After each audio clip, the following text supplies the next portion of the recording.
একদিকে আর্জেন্টিনা হারের কষ্ট, এমনিতেই মনটা খারাপ, তার উপর আজ কলেজের পরীক্ষা। তারপরও জীবন থেমে থাকে না, পরীক্ষা তো দিতেই হবে। আসসালামু আলাইকুম, this is Afrin daily blog. Welcome to another blog. আজ সকালে ঘুম থেকে উঠে দেখি টিপ টিপ বৃষ্টি পড়ছে। এমন আবহাওয়া যে বৃষ্টি আর রোদের লুকোচুরি হচ্ছে মনে হয়। কখন যে বৃষ্টি হয় বোঝা যায় না, আবার কখন যে সানশাইন হয় তাও বোঝা যায় না। কিছুক্ষণ পরে দেখি সুন্দর একটা সানশাইন বের হয়েছে, তাই আর দেরি না করে টিউশনের উদ্দেশ্যে বেরিয়ে পড়লাম। রাস্তা দিয়ে হাঁটতে হাঁটতে যাচ্ছিলাম আমার স্টুডেন্টদের বাসায়। সব কাজ করে পৌঁছে গেলাম আমার স্টুডেন্টের বাসায়। তারপর তাদের পড়াটা শেষ করে, কারণ তাদেরও পরীক্ষা আমারও পরীক্ষা, এক প্যারায় পড়েছি। এরপর এই ভিউজটা দেখতে আমার স্টুডেন্টের বাসা থেকে প্রতিদিন প্রায় দেখি ট্রেন যাওয়াটা। প্রতিদিন ভিউজ নিব করে নেওয়া হয় না, আজ নিয়ে ফেললাম।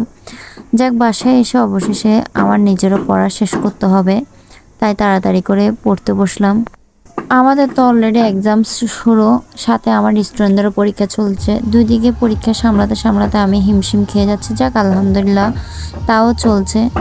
পড়তে বসে দেখি দূর থেকে স্পিকারের আওয়াজ শোনা যাচ্ছে। জানালা দিয়ে উকি দিয়ে দেখি পুরো এলাকাটা লাইটিং করা। সবাই কত এক্সাইটেড, আর্জেন্টিনার খেলা হবে, ফাইনাল ম্যাচ, তাই বিরিয়ানিরও আয়োজন করা হয়েছে। আমাদের বাসায়ও চলে এসেছে বিরিয়ানি। খুব একটা এক্সাইটেড লাগছে, ঈদ ঈদ মনে হচ্ছে। কিন্তু সব আশা আমাদের মাটি হয়ে গেল। সত্যি বলতে ম্যাচটা যেভাবে আশা করেছিলাম তেমনটা হয়নি। মেসির চোখের পানি দেখে খারাপ লাগছিল। হয়তো এই ম্যাচটা তার শেষ ম্যাচ, তাই আমাদের সবারই এক্সপেকটেশনটা বেশি ছিল। কিন্তু ভাগ্যের নির্মম পরিহাস, সবসময় সবার ভাগ্যে সমান থাকে না। একজন জিতবে আরেকজন হারবে, এটাই তো নিয়ম।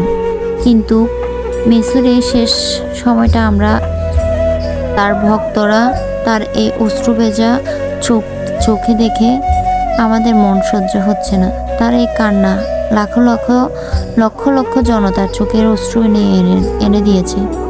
আজ হয়তো এই মঞ্চে মেসি বিশ্বকাপের ট্রফি গ্রহণ করত, হয়তো আজ অন্য দিন হতো। যাই হোক, পরের দিন সকালে ঘুম থেকে উঠে একটু পড়ার রিভিশন দিয়ে চলে গেলাম পরীক্ষা দিতে। কালকের খেলার কথা চিন্তা করতে করতেই পরীক্ষা দিতে চলে গেলাম। আলহামদুলিল্লাহ পরীক্ষাটি ভালো হয়েছে। আসার সময় খুব খিদে পেয়েছে, তাই সেখানে অনেক স্ট্রিট ফুডের দোকান দেখা যাচ্ছে। তাই আমরা খুঁজতে খুঁজতে নিজেরাই প্রায় এই দোকানগুলো হারিয়ে ফেলেছি। অবশ্য পরে খুঁজে পেয়েছি। দুই বান্ধবী মিলে পরীক্ষা শেষ করে পেটটা ভরে নিয়েছি। মজার কথা, কলেজেও সেম। গতকালকের খেলা নিয়ে কথোপকথন হচ্ছে। সবাই আসলে আশা করে রেখেছিল হয়তো আর্জেন্টিনা জিতবে, কিন্তু আশা তো আর হলো না। যাই হোক, ফ্রেন্ডকে বিদায় দিয়ে আমিও গাড়িতে উঠে পড়লাম। বাসে বসে জানালার বাইরে ন্যাচারাল ভিউ দেখতে দেখতে একটা কথা মনে হচ্ছিল, আলহামদুলিল্লাহ, আল্লাহ আমাদের জন্য কত সুন্দর একটা পৃথিবী সৃষ্টি করেছে। এই প্রকৃতির সৌন্দর্য, অপরূপ সৌন্দর্য, যা চাইলেও কখনো আমরা পরিহার করতে পারবো না। এই প্রাকৃতিক সৌন্দর্য দেখলে একদম মনটাই শান্ত হয়ে যায়। তো এই ছিল আজকের আমার দিনটি। অবশেষে একটা কথা, আর্জেন্টিনার ফ্রেন্ডদের আমি কমেন্টে দেখতে চাই, হেরে যাওয়ার পরও কে কে আছেন আর্জেন্টিনার ফ্রেন্ড।